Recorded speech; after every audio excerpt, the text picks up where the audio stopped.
Hi, my name is Cecilia and our daughter is 6 weeks old. Her name is Azralea. It's going very well. We are a bit tired, but also very happy.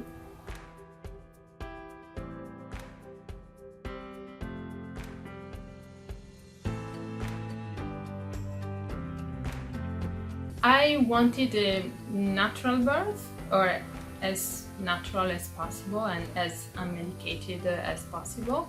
Why? I mean, the main reason is that I wanted to be in control of the process. The main experience I had in mind was my mother's experience. She had a natural birth, unmedicated, but at the same time there were invasive things that were done to her by doctors, even if she didn't use any drugs or painkiller, such as the Cristeller maneuver. I don't know if you know about it. It's used in Europe a lot. Basically, the doctor with the arm pushes super strong on the belly and things like that. So one, it was important for me to be in control of process and possibly not using epidural, because I knew that this would take out part of that power, and also not having anyone doing something to me that I wasn't aware of and that would just show up at the last minute for any reason. So I knew that in order to have that kind of birth, I needed to have an education about birth in general, because I didn't know that much before I got pregnant, and also know more about the American health system, because I am not from the United States, I come from Italy, and I knew stuff about the American health system that of course I didn't like, and so I thought that it was even more important to get informed on possibilities to have a natural birth. So I was looking for classes, and a friend of mine suggested me to try hypnobirthing, and so she gave me the contact of Birth Education Center in San Diego. And I didn't know anything about hypnobirthing at the beginning, and the name sounded a bit funny, so I looked it up. Actually, at the beginning I was a bit suspicious, because I've read things about hypnobirthing that I didn't like so much, about the movement in general, such as the perfect birth experience is the natural birth, and even if I knew I wanted a natural birth, I don't like this kind of discourse, because women do whatever they want and they have to be free to choose whatever they want to do. So I went to the introductory general free meeting, and I liked it immediately, because the very first thing Care said was, I don't care what kind of birth you want. You may want to have epidural, you may want to have a C-section, you may want to have a natural birth.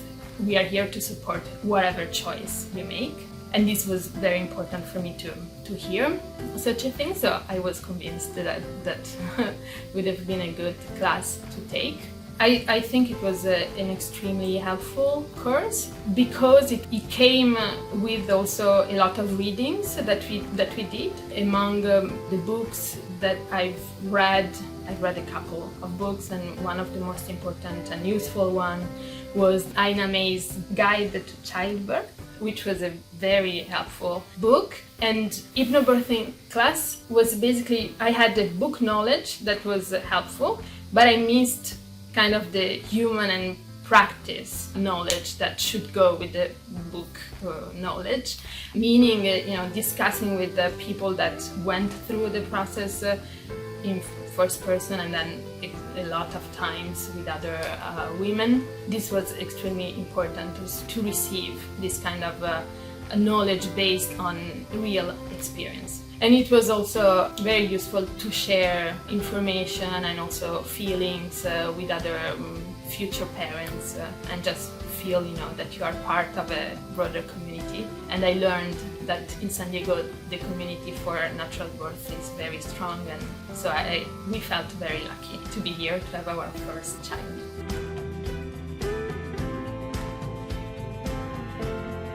When we hit the 40th week, we went to the midwives. They already proposed us to do the swiping of the membrane, and we said no, we don't want to do it, we want to wait. And they said okay, we can do it next Friday, when it's gonna be 41 plus 2 days. And at that point, we thought, okay, maybe next Friday we should do it. It's not a big intervention, and maybe doing that will prevent doing something that is more invasive. So we were kind of hoping so hard that she would come before that Friday. So we were already getting a bit anxious about the arrival of the baby. She should be not too late, but not too early neither, etc. So, for instance, I did all the things people suggest to do to get labor start, and it happened. So it was 40 weeks and 6 days. Surges or contractions started during the night, but they were coming and going, so we thought they were fake contractions, and indeed they stopped around 6 a.m. So in the morning we thought, okay, another day without the baby. But then around noon they started again, and they became quite regular. They were not that painful. So the first part of labor, before active labor, it was really nice. We were at home. We were still wondering whether it was real or not. I was listening to music. I was watching a movie. I had to stop regularly watching the movie because it was starting becoming painful.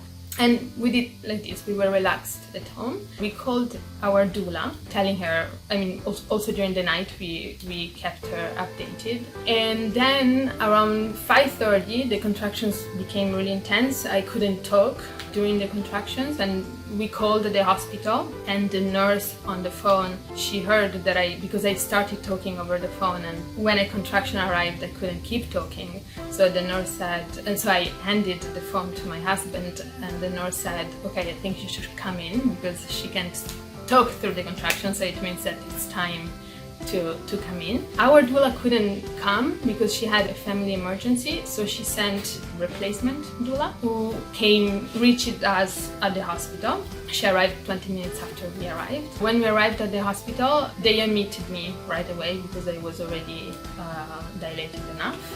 And the doula arrived, and she was extremely nice from the very beginning. It was, even if I never met her before, but the feeling was immediately, it was very good feeling. So from there, then Azra arrived around 11:48 exactly. Yeah, it took quite a lot of time, but not that much neither. I was sent to the birth center, and there I spent the labor being in the tub, in the water, which was very nice. I stayed there for at least a couple of hours. And then I started moving around the room. The doula and my husband were constantly with me, and they were massaging me and talking to me, feeding me, because I didn't eat really, but I ate like sorbet, something fresh, like ice cream basically, which was nice. And then at a certain point the contractions became really, really intense. Around 8:30 the water broke, and I started having a lot of pain. I asked for the laughing gas, which is nitrous. So I asked for that very quickly. They prepared it, and I was able to breathe through this mask, and it was helpful. From the moment they gave it to me, I never let it go until the very end. It doesn't bring the pain away, but it makes you go through it in an easier way. And then I began to push, and it happened very quickly. I'm not able to say exactly how long it took, but it was very, very quick. And Azra came out, and they immediately gave her to me. I had her on my chest, and it was very beautiful and very intense. And after that, I always heard stories that the moment the baby is on you, you forget everything, and basically the birth process is over, but it was not the case for me. The delivery of the placenta and the stitches and all the rest, I was very aware of what was going on, and it was still a bit painful, but nothing compared to before, and the adrenaline of having your baby on you helped to go through the final rush.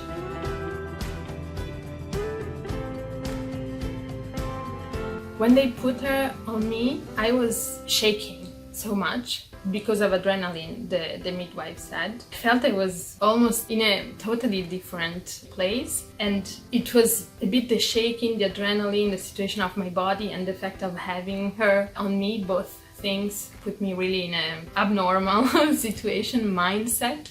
And I just remember that I would keep laughing and crying, and I was talking to her and telling her how amazing she was, because I could feel her pushing, and I really felt we did it together. And just for this, I really, I'm happy I didn't get the epidural, because I really like the fact that I could feel that we were doing it together, because I know that with the medication such the epidural, I would have missed that part. I was laying on the bed, but because of the position I took while I was delivering, I was not on the side of the bed that could be reclined. So I was laying totally down, and so it was a bit difficult to see the face of my baby. So the first minutes, I mostly felt her body and her smell, and yeah, it was amazing. It was a memory that will stay with me forever.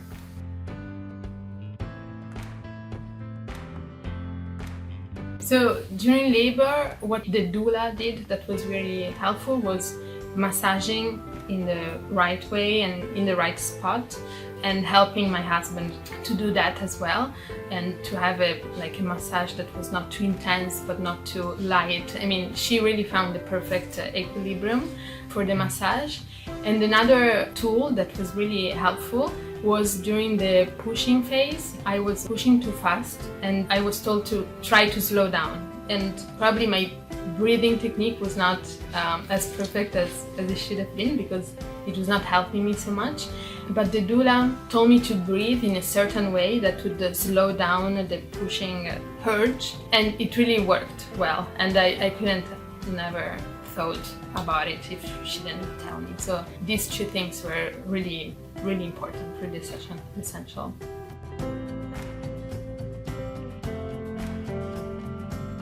So unless you have had a lot of experience around birth before, but even then, my first advice would be to start reading a lot about the entire birth process and about natural delivery, and getting to know your body, how it works, and in this specific circumstance, and take a class for sure, because as I said, you have to have the book knowledge, but then you also need the experience-based knowledge that only other people that went through this can give you. Yeah, this is my first advice, really, to get education about the birth, and to know how the health system of your country works, and to find a provider and a hospital that is in line with the type of birth that you want. This is very important. I feel so lucky that we chose this place, UCSD Birth Center.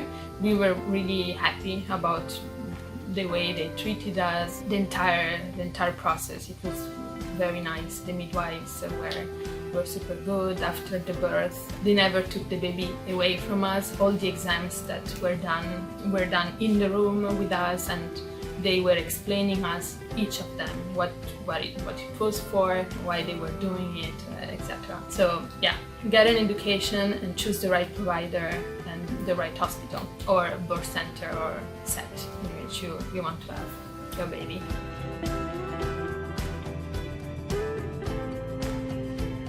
Well, one thing, especially if you are a working mom, as I am, get as much as work done before you actually deliver, especially work that requires a lot of focus and concentration, because for the first 2 months and probably more, it's just very hard. I mean, not because your mind is not functioning, it functions very well, but it's just that you are, sleep deprived.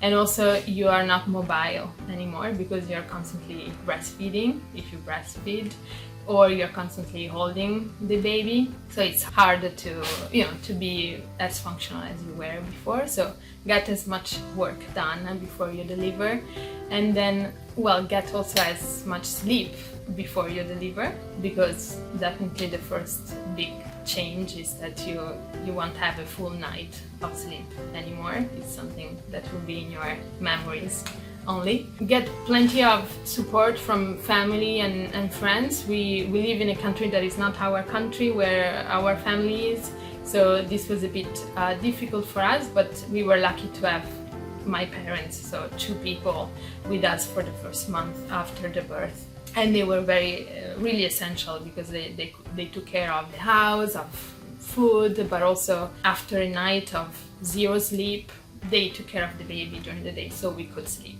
And this is also helpful and very important to maintain sanity, basically.